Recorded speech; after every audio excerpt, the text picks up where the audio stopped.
Hey everybody, it's Tripl-L coming in to talk about Last Dungeon Boonies, episode 6? Yeah, we're gonna assume it is. Anyway, hey everyone. So, this episode, I gotta tell you, honestly, I think this is probably the best episodes thus far.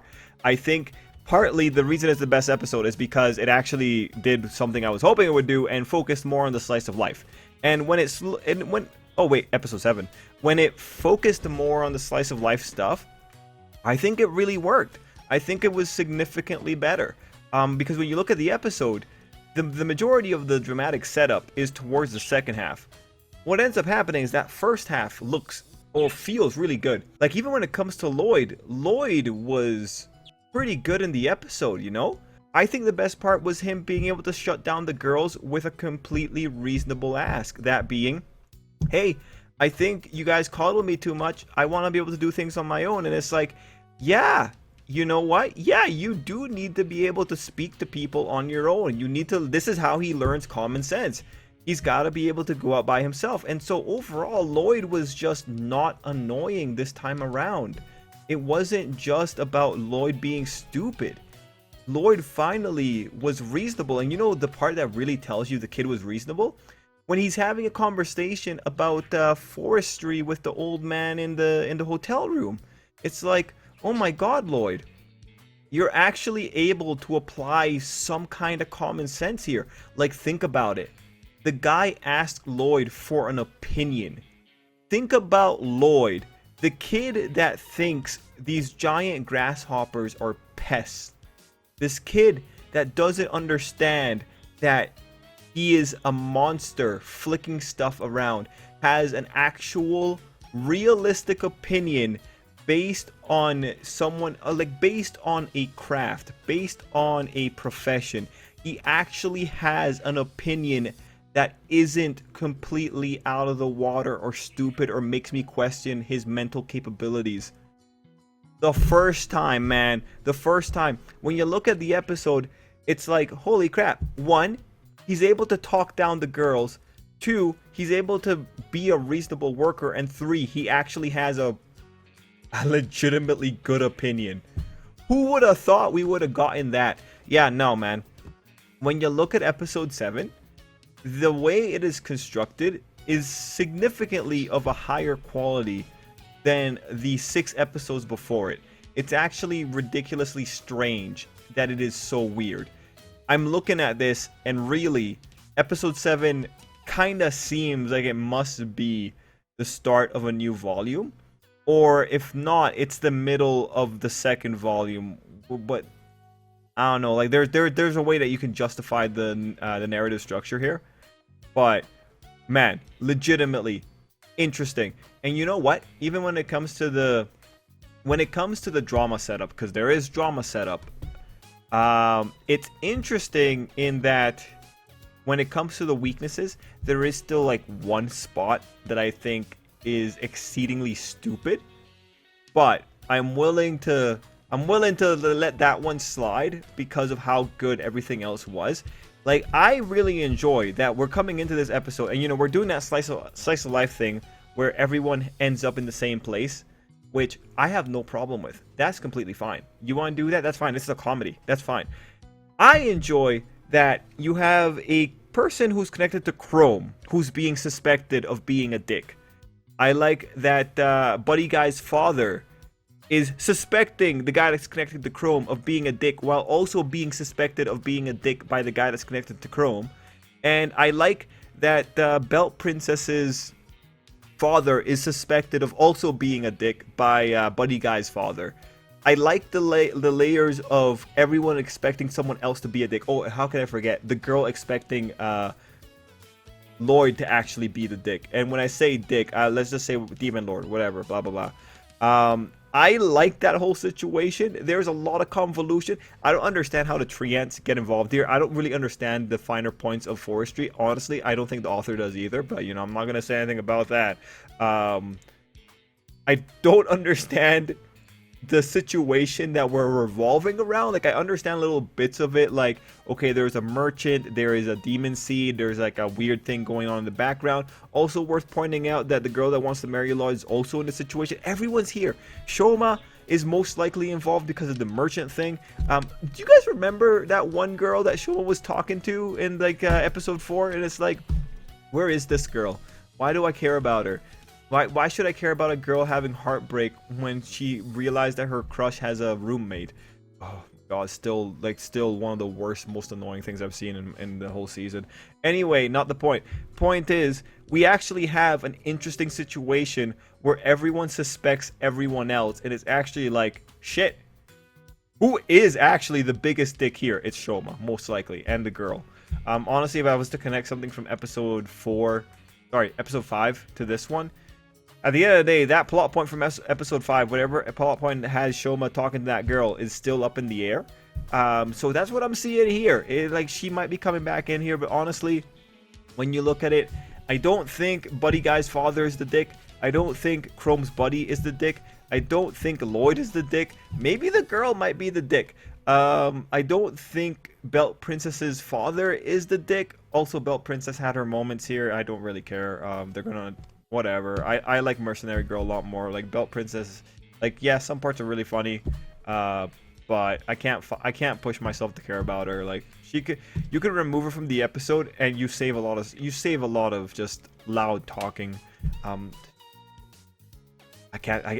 What else can I say? Anyway, going back to this, yeah, no, man, the construction for the episode and the actual setup of everyone suspecting each other is very entertaining, and Lloyd coming in here and not being stupid is also very, like, yes, he can still be naive, but this isn't naivety verging on brain injury, right? This is just realistic naivety, which I think if we could maintain this level of competence with Lloyd, I'd be quite happy. You know, I felt really good in the previous episode when Lloyd actually had a realistic response to the whole marriage thing. And now this one is just Lloyd's getting better. I think this is significantly improved. Now, to speak about the one stupid part. The thing here is because, again, the comedy makes it a little bit trickier to properly judge narrative developments. But in a situation where your conclusions do have dramatic weight to them, in a situation when we're looking at the actual, what would you say? We're looking at the actual serious part of the story, and there is a serious part. It's the Demon Lord part. To have a girl try to feed Lloyd a tea that will cause the Demon Lord to jump out of him, to have her come in there and offer the boy tea is good. But then to have the boy ignore the tea when he's told he's off work, it's like, Lloyd, you don't have to ignore the tea. You can drink the tea. This makes me question if you have short-term memory loss. Maybe because you got hit in the head too often. Actually, that explains a lot of things. Maybe that is the big thing. Maybe you do have short-term memory loss. That's unfortunate. But I digress. To then have the Chrome Buddy Guy drink the tea and have him react in the most benign way of, oh man, how could you give me such a shitty tea? And then to take that and think that you need to jump out of a window. I don't understand the levels of insanity that have to go through a character's mind. In a comedy, that's fine. I could just say that person's insane. In this one, I can only say you're an idiot. And that's very much what's going on here. That was by far the stupidest segment of the episode. This writer is, I legitimately think, still struggles with making these plots work, and that was the laziest solution they had to go to, because what that moment did was, for some reason, made the girl think that the guy was getting in her way, I assume, and then for some reason thought that that was her cover being blown, which only served to make the other guy's suspicions of her and her boss even worse. If I watched the episode correctly. Now, there's a very good chance that I missed a fundamental detail because it happens. It does legit happen. But I've rewatched the episode twice. So, I don't know. I think given the trends with the anime, I do legitimately think this is consistent with the level of quality that we've seen. But, you know, well, we're worth being careful about it. Legit. Worth being careful. But we're actually really good. To be in a spot where only one thing in the episode is really like the worst. Actually, like most episodes have one thing in them that's just really stupid. So in a way, we're not...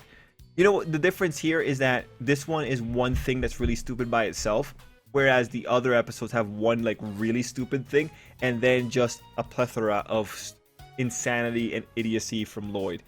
So you know, you take away the idiocy and it's a lot more digestible. Honestly, I really appreciate the episode. I like the complexity of everyone suspecting each other. But yeah, no, man, I keep rewatching that one segment of the girl jumping out the window just because she had her tea drunk. Like, girl, I'm sorry. You're not that cool. No one's gonna think that you got your cover blown.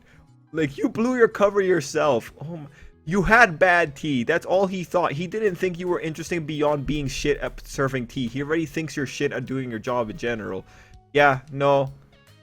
You know what? If you wanted to make it comedic, I think you could have. If you want to keep that girl being stupid, you gotta like work on the earlier parts and play up the comedy aspect to her. If you made her an already like a super unreasonable character instead of a spy, I think that would have been much better. Execution sucks on that one. Like really, the comedy here, if you want to use the comedy to save characters, you shouldn't premise them as being serious characters. I'm actually really excited to see how this goes out. I'm interested to see how the other girls get involved. And yeah, I'm like mildly interested, I guess, in the tree ant thing. I really just want to see more of hotel shenanigans. Really, we should have just had an anime about Lloyd working in a cafeteria and then working in a hotel. Like, there's a natural level progression. By the end of this, he's going to be working in the palace. Actually. Yeah, he might. Episode 12, he might be working in the palace. Shit. At least there's progression there. Anyway, everyone, let me know what you thought down below. Gonna call it there. And till next time, I hope you have a great day.